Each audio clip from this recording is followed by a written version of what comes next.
ഒന്നിനു പുറകെ ഒന്നായി ദുരന്തങ്ങൾ വേട്ടയാടിയ ശ്രുതിയെ ചേർത്ത് നിർത്തുകയാണ് നല്ല മനുഷ്യർ.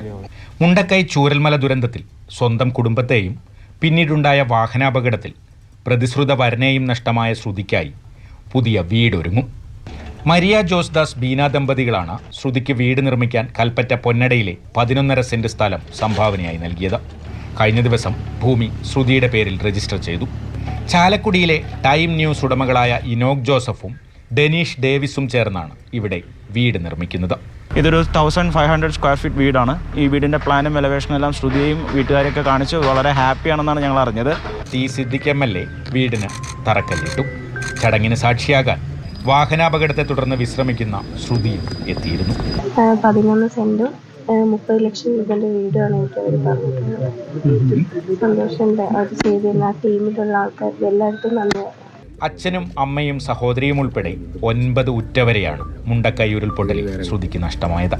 1.5 മാസത്തിനിപ്പുറമുണ്ടായ വാഹനാപകടത്തിൽ പ്രതിശ്രുത വരൻ ജെൻസനെയും. മാതൃഭൂമി ന്യൂസ്, വയനാട്. കമലുണ്ട് വയനാട്ടിൽ നിന്ന്. കമലേട്ട, നമുക്കെപ്പോഴും ഇവരുടെയൊക്കെ മുഖങ്ങളിൽ ഒരു ആശ്വാസത്തിൻ്റെ ഒരു ചിരി കാണുന്നത് തന്നെ വലിയ സന്തോഷമാണ്, വലിയ ആശ്വാസമാണ്. തീർച്ചയായും ഒരു വീടൊരുങ്ങുന്നു അല്ലേ? നേരത്തെ നമ്മൾ കഴിഞ്ഞ കുറച്ച് ദിവസം മുമ്പ് ശ്രുതിയൊക്കെ ആയിട്ട് സംസാരിച്ചാണ്. അപ്പോൾ ശ്രുതിയും പറഞ്ഞത് എനിക്കൊരു ജോലി വേണം, എനിക്ക് സ്വന്തമായിട്ടൊരു ഒരു കൂര എന്നത് ഒരു വലിയ സ്വപ്നമായി നിൽക്കുന്നുവെന്ന്. പക്ഷേ ഇത് അതിനൊരു വഴി ഒരുങ്ങുന്നത് അതിവേഗത്തിലാണ്. എന്തായാലും വലിയ സന്തോഷം. ആരൊക്കെയാണ് ഈ ഒരു നല്ല ഉദ്യമത്തിന് ഒരുമിച്ച് പ്രവർത്തിക്കുന്നത്? എത്ര വേഗത്തിൽ ശ്രുതിക്ക് ആ വീട്ടിലേക്ക് എത്താനും കഴിയും?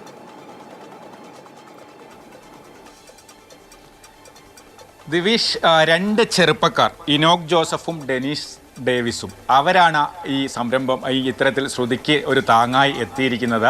അവർ യഥാർത്ഥത്തിൽ ഒരു മീഡിയ സംരംഭത്തിൻ്റെ ഉടമകളാണ്. ഒരു പുതിയ സംരംഭം ചാലക്കുടിയിൽ ടൈം ന്യൂസ് എന്ന പേരിൽ അവർ തുടങ്ങുന്നു. അതിൻ്റെ ഭാഗമായാണ് യഥാർത്ഥത്തിൽ അവർ ചുരൽമലയിലേക്കും മുണ്ടക്കൈയിലേക്കൊക്കെ എത്തുന്നത്, റിപ്പോർട്ടിങ്ങിൻ്റെ ഭാഗമായിട്ടൊക്കെ. അപ്പോഴേ അവർ ശ്രുതിയെയും ജെൻസനെയും ഒക്കെ കാണുന്നു. പിന്നീട് ഇടയ്ക്ക് വെച്ച ജെൻസനും ആകസ്മികമായി വിട പറയുന്നു. അങ്ങനെ അവർ രണ്ടുപേരങ്ങ് തീരുമാനിക്കുകയാണ്, നമുക്ക് ശ്രുതിക്കൊരു വീട് വെച്ച് കൊടുക്കാം, നമുക്ക് തന്നെ ചെയ്യാം എന്ന്. അങ്ങനെ അവർ ശ്രുതിയുടെ ബന്ധുക്കളെയൊക്കെ ആയിട്ടൊക്കെ സംസാരിക്കുന്നു. അവരുടെ സമ്മതത്തോടെ അപ്പോൾ സ്ഥലം വേണം. അപ്പോൾ നല്ലവരായ ദമ്പതിമാർ അവർ ഒരു 11.5 സെന്റ് സ്ഥലം കൽപ്പറ്റ നഗരസഭയിലെ തന്നെ പൊന്നടയിൽ ഡൊണേറ്റ് ചെയ്യുന്നു. ആ സ്ഥലം ഡൊണേറ്റ് ചെയ്യുന്നു.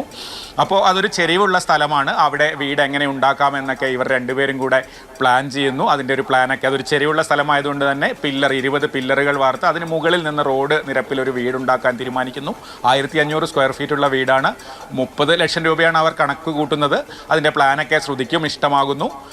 അവർ പറയുന്നത് 4 മാസം കൊണ്ട് ഈ വീടിൻ്റെ പണി പൂർത്തിയാക്കും എന്നാണ്. അങ്ങനെയാണ് അവരുടെ ആഗ്രഹവും. മറ്റാരുടെയും സംഭാവനയൊന്നും സ്വീകരിക്കുന്നില്ല, ഞങ്ങൾ തന്നെ ഇത് ചെയ്യുമെന്നാണ് ഈ രണ്ടുപേരും നമ്മളോടും ഒക്കെ എടുത്ത് പറയുന്നത്. നേരത്തെ ബോബി ചെമ്മണ്ണൂരൊക്കെ സഹായിക്കാൻ മുന്നോട്ട് വന്നിരുന്നു. പക്ഷേ ഈ വീടിൻ്റെ കാര്യത്തിൽ ഇനിയിപ്പോൾ ഞങ്ങൾ തന്നെ ചെയ്യും എന്നുള്ളതാണ് ഇവർ പറയുന്നത്. എന്തായാലും വളരെ സന്തോഷകരമായ കാര്യം ദിവിഷ്, ഇന്ന് ശ്രുതിയെ കാണുമ്പോൾ ഇങ്ങനെ ഒരു കാര്യത്തിന് ഇതുവരെ നമ്മൾ പോകുമ്പോഴൊക്കെ സങ്കടം പങ്കുവെക്കാനും ഒക്കെ ആയിരുന്നു പോയിരുന്നത്. പക്ഷേ ഇന്ന് ഈ കാഴ്ച കാണാൻ, ഈ തറക്കല്ലിടുന്നത് നേരിട്ട് കാണാൻ വേണ്ടി ശ്രുതി ആംബുലൻസിലവിടെ എത്തിയിരുന്നു.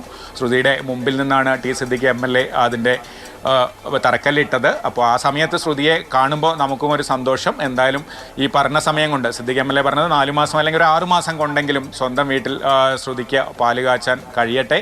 അങ്ങനെയാണെങ്കിൽ നമുക്ക് എല്ലാവർക്കും വലിയ സന്തോഷമാകും. ജെൻസൻ്റെ സ്വപ്നങ്ങളൊക്കെ പൂവണിയട്ടെ. എന്തായാലും നല്ല മനുഷ്യർ നമുക്ക് ചുറ്റും ഒരുപാടുണ്ട് ദിവിഷ്, അത് തന്നെയാണ് ഏറ്റവും വലിയ സന്തോഷം.